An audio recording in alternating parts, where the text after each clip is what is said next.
I spent the last week with Red Bull working on a simulator that would replicate the feel of a car as closely as possible. And this wasn't just any project. This project required us to set up custom fans in order to mimic the flow of wind. The fan is literally off. If I advance by a bit, the fan just comes on. And then if I stop, it's instant. Oh my God. With the help of some DREO turbo poly fans and the build barn, we were able to build this in a garage like no other. All of this in order to be able to bring a 3-time F1 esports world champion, Jarno Opmeer, who was going to teach me how to properly use this on a track I've driven in real life before. This is sort of easy. It's pretty cool. Yeah. Oh my God.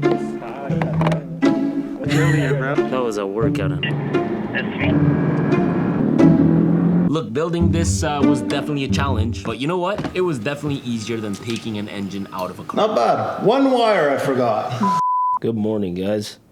It's currently 7:12 a.m. Now I'm gonna go get a U-Haul because we're finally building this freaking simulator. C'est quoi, je prends un chariot et un diable? Ouais. Oh no, okay, donc je vais juste prendre les deux chariots. Yo, U-Haul, if you guys are watching this video, I think you guys and I should make something happen. Because I rent these freaking things all the time. Yeah, buddy.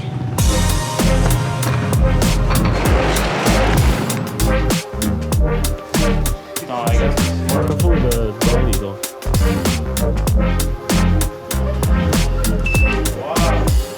Wow. This is cool, no? But how the hell do I get out of here?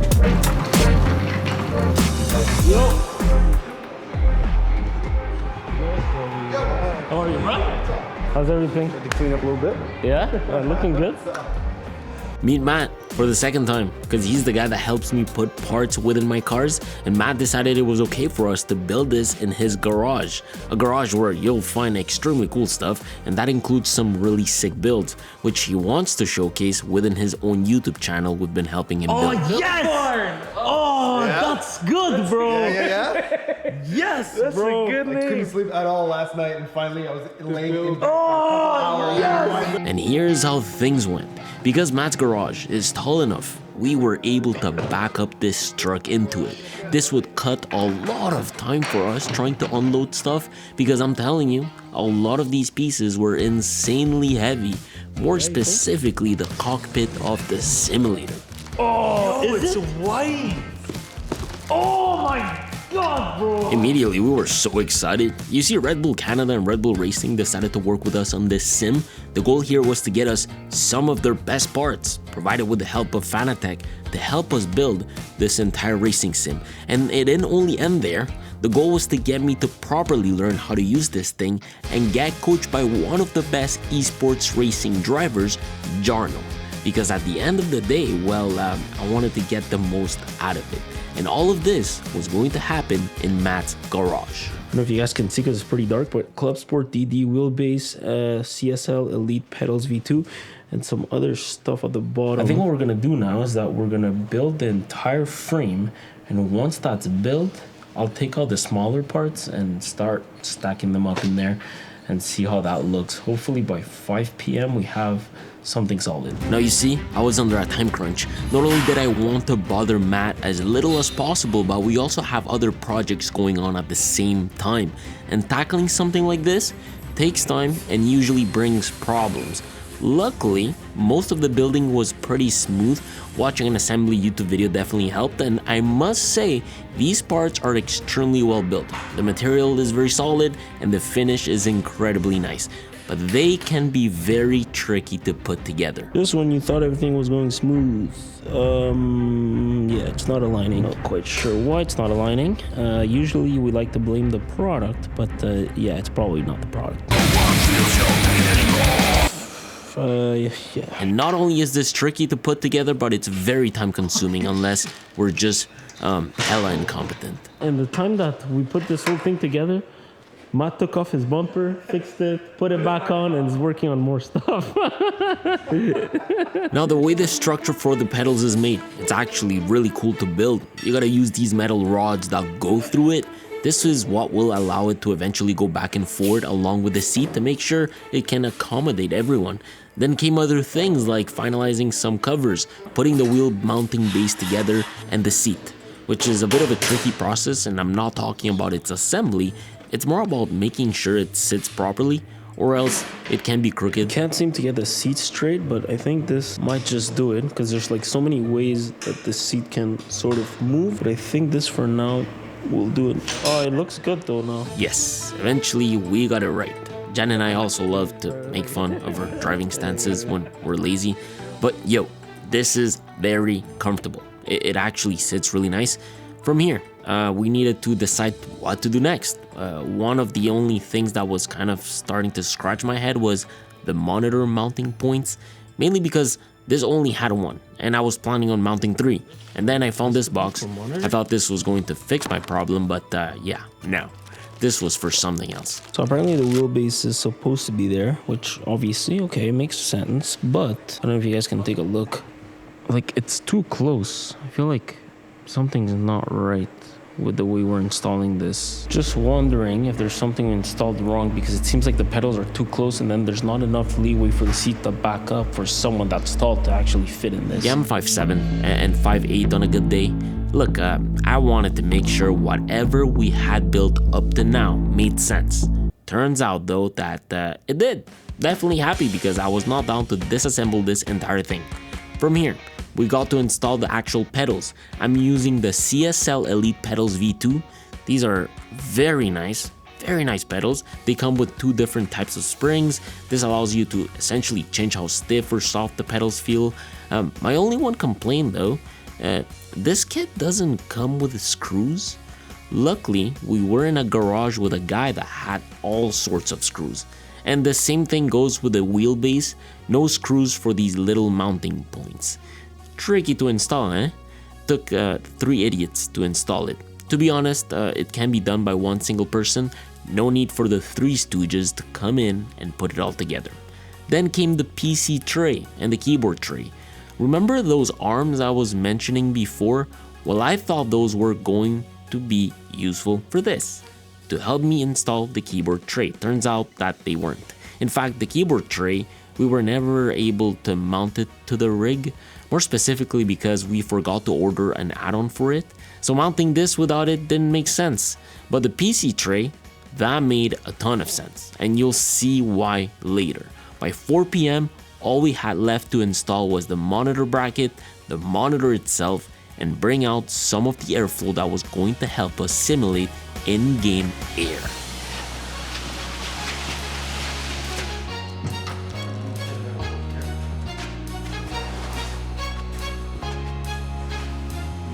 So I'm trying to make this a life goal of mine, just to have a bunch of cars, like a bunch of cars with a massive garage, so I can work on them and just film them and just make cool videos with them. That's some type of content I would love to film. At some point we'll start Anki Garage and it'll start rolling and we'll start outputting videos and stuff, just like Matt's trying to do with his YouTube channel, so that's cool. For now, I mean, the simulator's looking pretty freaking good if you ask me. We're just missing 2 more monitors, the PC, keyboard, mouse, and the DREO fans that we're gonna install. Like, the crazy thing about these fans is they're gonna simulate the airflow within the game. I'm not sure how we're gonna do that, but we're gonna figure it out. And the next day, we were able to finish it all. Sort of. Okay, I got everything I need for today, I think. The only thing is that, we are not done with this little PC, which I'm gonna finish it over the weekend or maybe next week. I'm just waiting for my cable mod cables to show up, because that's going to liberate a lot of space for me to install the GPU properly and mount it correctly. I do need a new PCIe riser cable. What's important to know that is today we should be able to get about 90% done.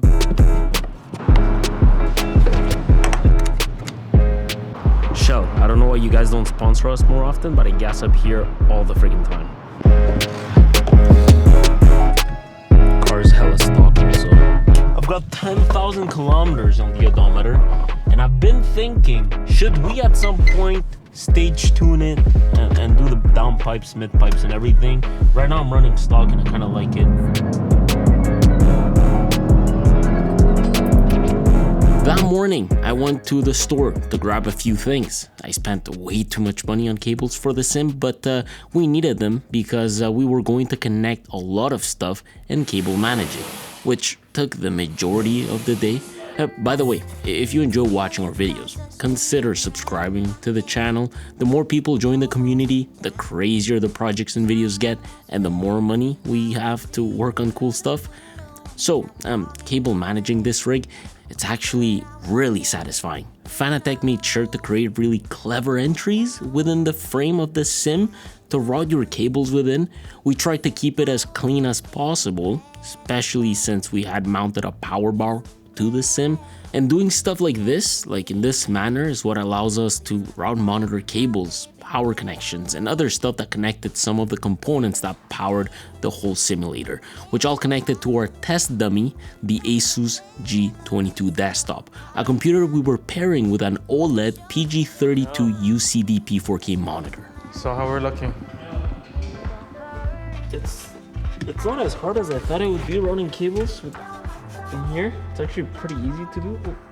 It's just time consuming, but I have to say this is the cleanest cable management solution I've seen on a frame, even though I don't have that much experience with simulator frames, but whatever. Off my one experience, my professional opinion is that this is the best. But it's looking good. You could probably turn it on after that, huh? I think so. We just gotta plug it in. Plug in the monitor. We just need one monitor for now and start like troubleshooting stuff.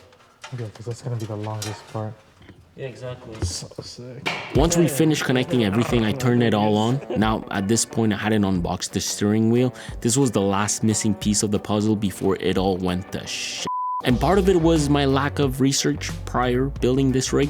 When you build something like this, you want to make sure you install the proper drivers and you test the latest games in order to ensure compatibility, which I didn't, so I was running into issues like non-stop. Just having some issues with Fanatec stuff. The steering wheel keeps like updating. It's like in this constant updating loop, and it doesn't seem to be working properly. So we're kind of trying to figure that out. We actually spent hours trying to figure out why our steering wheel wasn't being recognized by the control panel that Fanatec delivers. For some odd reason, it wouldn't even update it, and some of the functionality wouldn't even work. I've been just trying to choose the right driver to install on the PC so we can have like a reliable update. Driver 455 according to Reddit. As soon as I chose the right driver for my hardware, it all worked. LED test! It works. Now we just need to do the OLED, OLED display. There you go. There you go. Hey, bro. Only took 5 freaking drivers, 6 tests, 5 calibrations, and we're almost there. Well, it works. Wait. Bruh. And then it stopped working. I don't know what happened all of a sudden. You got too excited, bro. But it just stopped working. Yeah, I saw that. At this point, Jan decided he was going to spend some time trying to figure it all out. Meanwhile, I was on a mission to unboxing some of the fans we had received.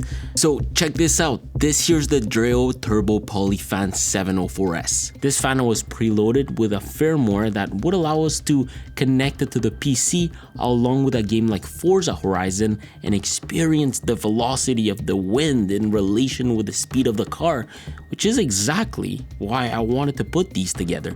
And these are also regular fans. They have a whole app with a bunch of really cool functionality, but my goal that day was to connect my PC and this fan to the same network in order to make the software recognize them both, just so Forza Horizon would recognize the pair and actually make stuff happen, although I had a feeling this was probably going to require some trial and error. I left Jan all morning. It's currently 2 p.m. trying to fix some of the stuff within the simulator, which is good because I was taking care of the renovation in the house and a bunch of other stuff. And I've been up since 4:30 in the morning and my head hurts because I haven't eaten anything. But I got the monitor stands, which is what matters. Here we are. Oh, by the way, I got this from Red Bull in the mail. This is sick. There's like a couple of drinks in there. Anyways, I'll show you guys.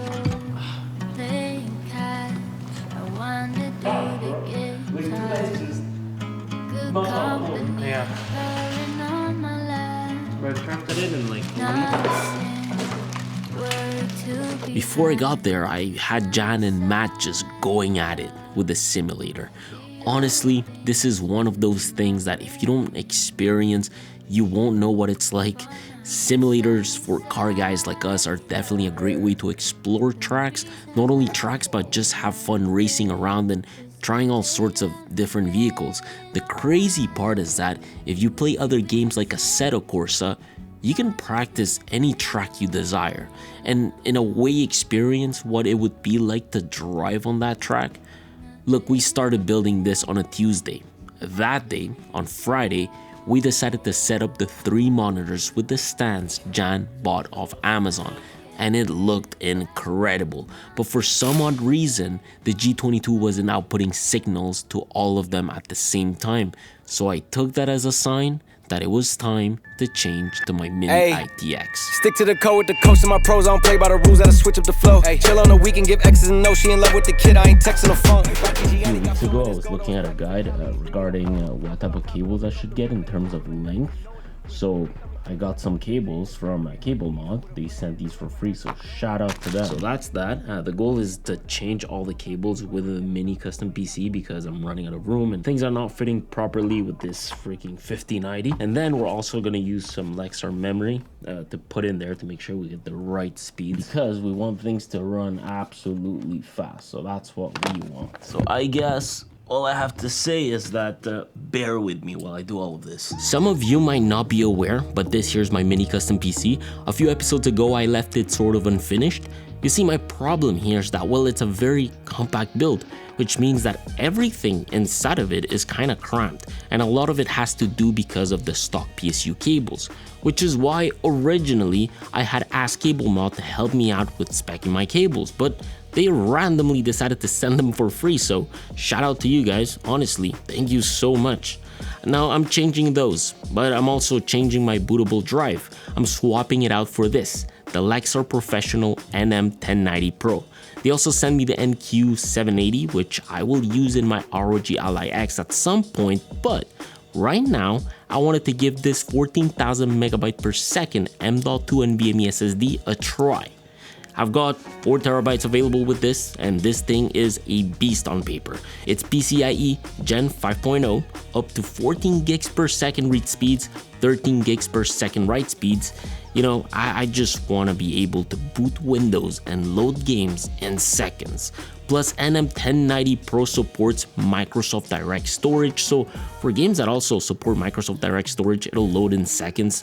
Now, I installed that within my little build on my Asus Mini ITX motherboard, which I used to connect my Cable Mod cables and route them to my PSU.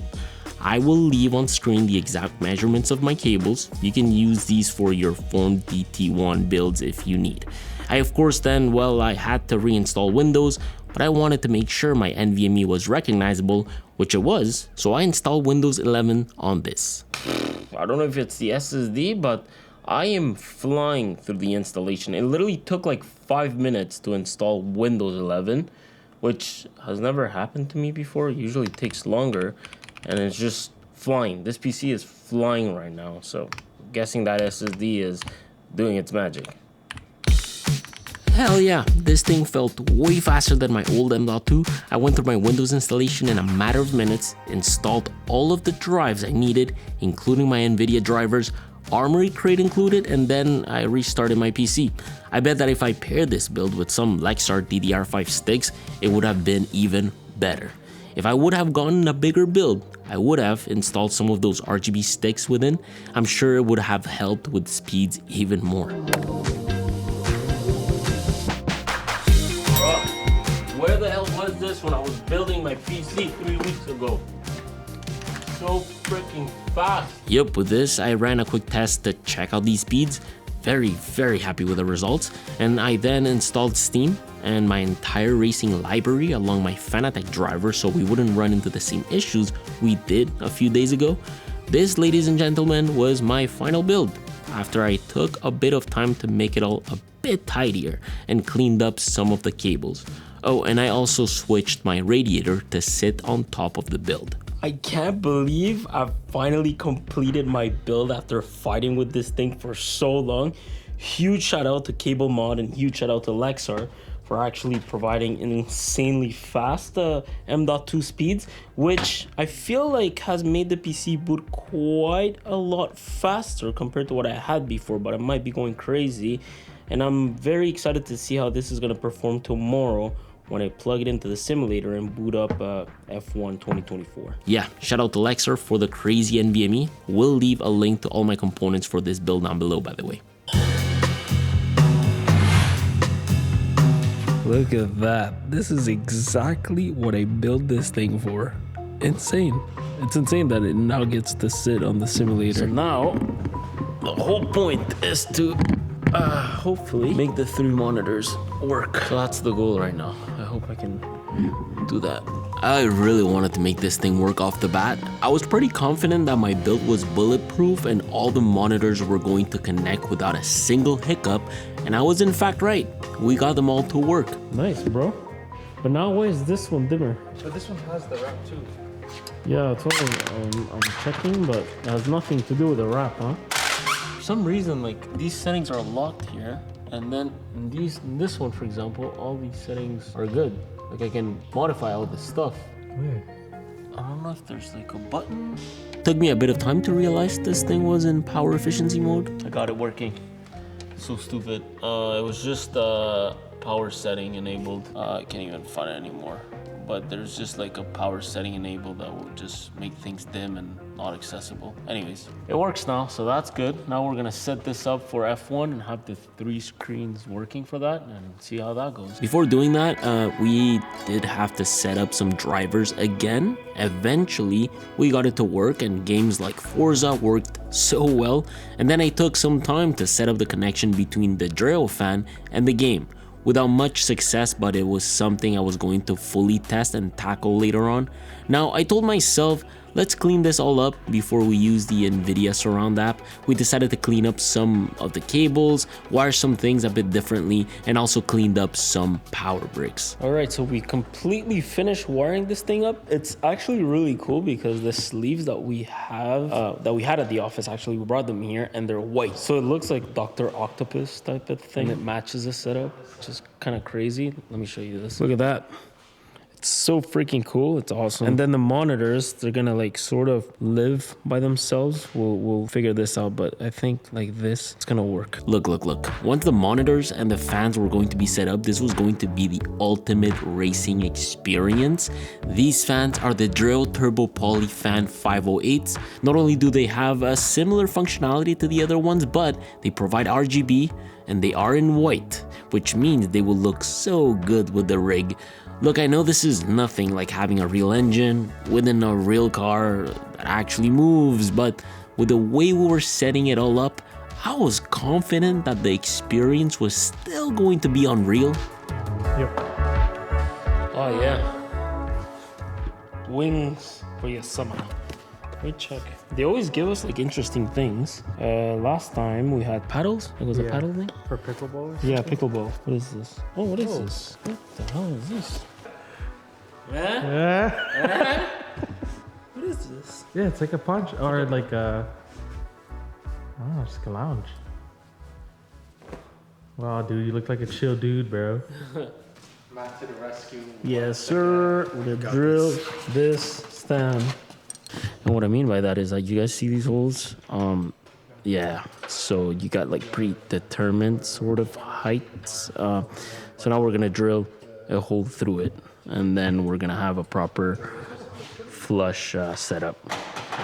Mainly because, the floor's kind of slanted. That's why we're not getting the same heights. Yeah, we'll fix that. Matt gave us the idea to just drill a hole, and I find that genius. You figured I would have thought about that, but yeah. Yep, I had Matt bring us to his second man cave, which we had no idea it existed. Bro, seeing my head out here, I thought you were gonna hold it with your hand. No, that's how you get it crooked. Nah, I know my tools, but definitely not as well as him.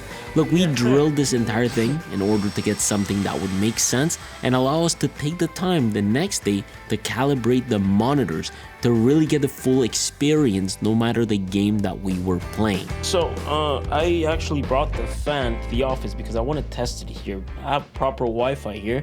It's not that Matt doesn't have proper Wi-Fi, it's just that he's using like a mesh network, which means that the fan is not discoverable as easy, I guess, if that makes sense, by the computer. So I'm gonna test it here, make sure it works, and see what we can do from there. So I've got the fan here plugged in. We can turn that on. There you go. And then I've got the PC right here. Now I had deleted it yesterday because I was testing, but we're gonna reconnect this and change our Wi-Fi. My testing before the grand reveal. This fan is actually really nice. It's got a temperature reader, kind of gives you an idea of how hot the office gets, which is why I'm going to be using these fans for not only the simulator, but also as a fan. Look, the app really has some really cool features, and you can easily control it within and even adjust the angle of the fan within a 360-degree space, which is really cool because it works really well.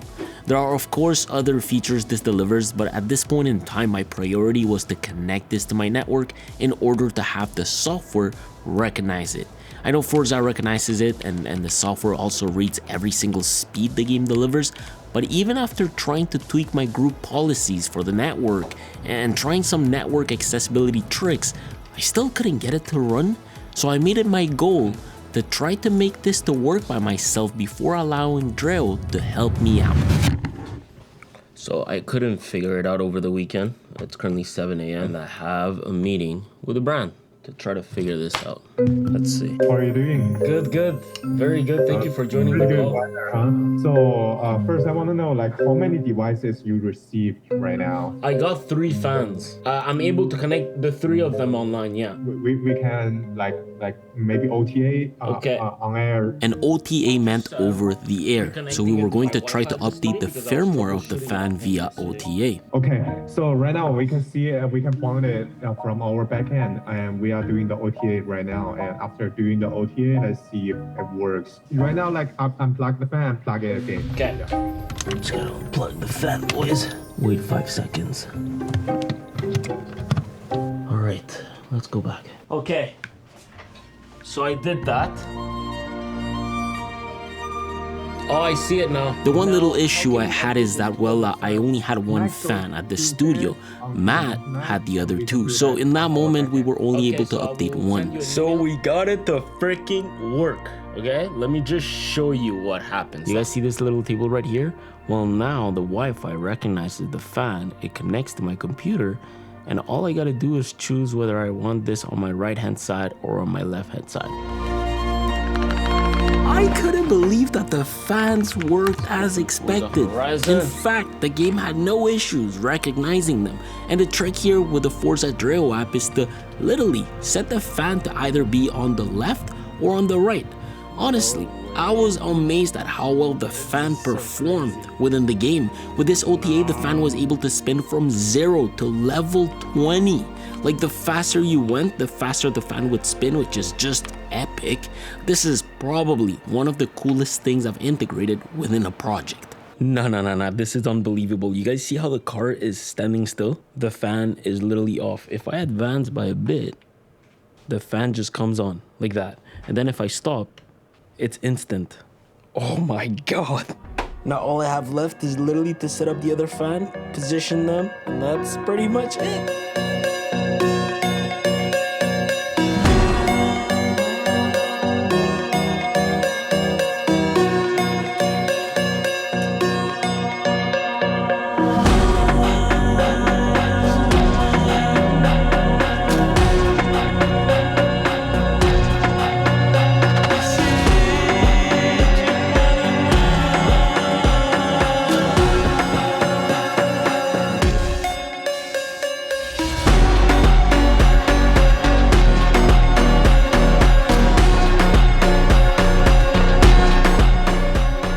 This here's my Red Bull Racing Simulator. It was an absolute journey to build this. Definitely took longer than expected, but the way everything looks is just so damn mint. and I am happy to say that the kit that Red Bull sent us is the same they used during their season. I've also successfully paired this with my DREO fans to really put some more emphasis on this white chassis. This entire Fanatec setup is just so clean, and with the help of some Asus goodies, I was able to really treat this like an entire all-in-one racing sim. With a few little changes, but you know what, it was definitely worth it. And if there's one thing I'm super happy about, is how my custom build handles this. I also finally was able to make DREO and Forza work together. The fact that I can drive any car within the game and have the fans literally blow in my face depending on the speed I'm going is so sick. The steering within Forza feels so good and realistic. The addition of the triple monitors really is the cherry on top, and of course, having the racing sim mimic wind is just so good. I really do think that the best part about it is the steering wheel though. This genuinely feels like a real one. From the handles to the paddles and the way you can map the buttons, I really feel like this limited edition Club Sport steering wheel gets you closer to the feel of driving an actual car. I am incredibly happy with this setup, and more so because I have a 3-time world champion showing me how to use it. Okay, I should be able to connect to, I was having issues with my EA login, I don't know why, but it should work now. I guess I'll have to add you through there, Yeah. huh? So you want to set up the same lobby, right? So we can drive together, or? Yeah, exactly, we can do that. This year's Jarno Opmeer. He drives for the Oracle Red Bull Sim racing team, and he's a really cool dude. Jarno took the time to really help me out with my simulator experience. Not only that, but guide me into becoming a better driver. You have to hold the upshift button and then let go when the lights go out. Oh, did I jump it? You did jump it. Yup, I was getting a bit too excited, but you know what?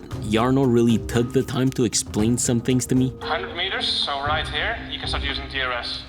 Which then gains you like an extra 3/10. Oh yeah, okay. But no matter how good his pointers were, he was always just faster than me.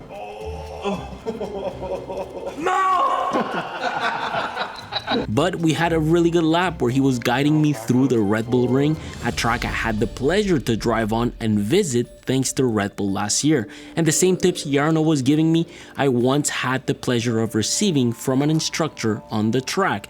This was genuinely one of the coolest experiences and journeys I've been able to be a part of. So thank you, Jarno, for helping me out. Yeah, you can break it around 70 meters, 75 meters there. Okay, and then here? I think it's like 75 meters as well. Okay. This is like just slight tap. Yeah, it's brakes. yeah, slight tap, okay. And here? This is just a lift. Okay.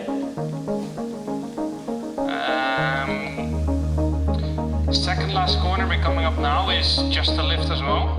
Really, okay. Okay. Nearly flat out.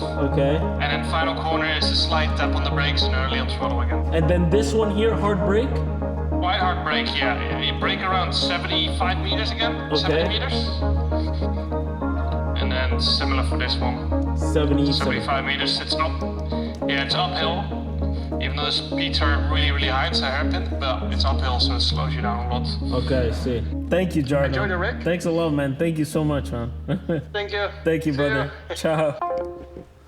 Crazy. Nice, yo. A Dude, 3-world champion guy. Yo, he's so chill. So crazy when he's like, all right, tap, lift here. Lift Yeah, he's this like, turn. left throttle, okay, brake Okay, here, this is- 75 meters. I'm like, holy crap, it's so hard to keep up. I'm ending the video right here, so if you guys like this type of stuff, let me know. Subscribe to the channel, like the video, and shout out to Red Bull for literally giving us all of this, and Asus for providing the peripherals and monitors and everything else. Now I'm gonna hop on Forza because I'm gonna play with the fans and stuff because that's pretty cool.